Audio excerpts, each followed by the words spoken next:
my name is Diaz and I am a public speaking expert. I am the CEO of the Your Story to Tell Academy, and I am so happy to be here sharing just a few words with other Central Valley folks. So I graduated from Fresno State back in 2011. It feels like yesterday, but I can't believe it's 10 years ago now. I received a bachelor's in business marketing, and I'm very proud of that. I went on to receive a master's degree in urban and regional planning from San Jose State University. So this is how it went. The pivotal moment for me was really when I suffered my first anxiety attack when I was a senior. I experienced the whole thing, the pounding of the heart, the thinking I was going to die. And before then, I had no concept of mental health or anxiety. I frankly thought that people would make that stuff up. So of course, when it happened to me, things changed. My anxiety and insomnia became so severe that at one point I had my mom cradle me. I had no energy, I wasn't eating, and frankly, I didn't think I would actually graduate. Luckily, I was able to speak to my professors and really just have a frank conversation about what was going on. And to my surprise, they were all very understanding, many of them sharing their own experiences of going through something similar. Something inside me said that I needed help, and I took a risk and I walked into the University Health Center. I didn't know it then, but that particular step really saved my life and changed the way I approached my healing thereafter.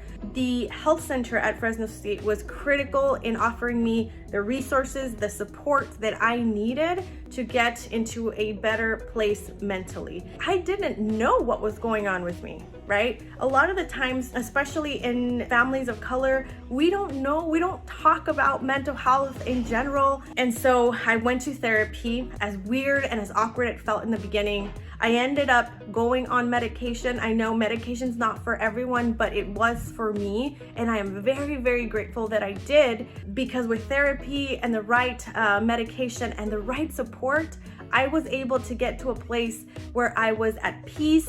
I was able to get back into school and graduate. After months, of course, going through anxiety and therapy and all that good stuff, I decided to go to San Jose State. And after graduating San Jose State University with a master's in urban and regional planning, I began working with this amazing affordable housing nonprofit in marketing and grants management. And I loved it. I loved everything about it. But there was a sense of me that wanted to be more involved in the community. I wasn't sure where that came from, but there was this sort of hole that I wanted to fill.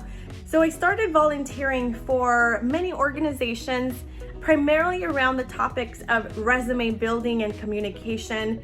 What I quickly learned was that I loved talking to young women. It was something that I was very passionate about. It was after I had my kiddos and became a mom that I realized that I wanted to do something around this idea of women's health and wellness.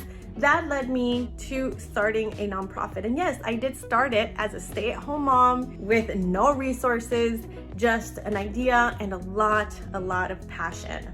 Long story short, my nonprofit called Real Authentic Women Wellness really took off in the community.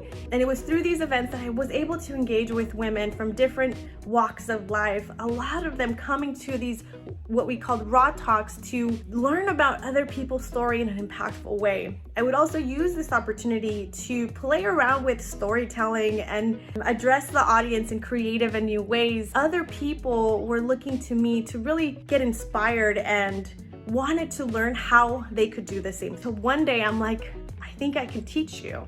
And so here I am, years later. I am a very fulfilled and happy coach, teaching a lot of different people from different walks of life, powerful communication and storytelling, how to find their voice and how to use their voice for positive change. So 3 things that I want to share with you based on what you've heard about my story. Number 1, take advantage of the school resources, like the health center. They are there to help. There's therapists, there's doctors. It's there and it's part of your tuition. Number 2, you don't have to do it all. Look, I know there's pressure to do all the things, all of the activities, but let me be clear. Your health and well-being, especially your mental health and well-being, is number 1. Always have this space for rest And 2, rejuvenate. And number 3, yes, have a plan. They tell you this all the time, but be open to change. Change is inevitable. It comes when you least expect it. And so it's very important that we are able to adapt and push through. That is essentially how you can become successful in anything you do. Have a plan, but be open to change. I want to wish everyone best of luck through your early college experience, and please always take care of your mind. Thank you so much.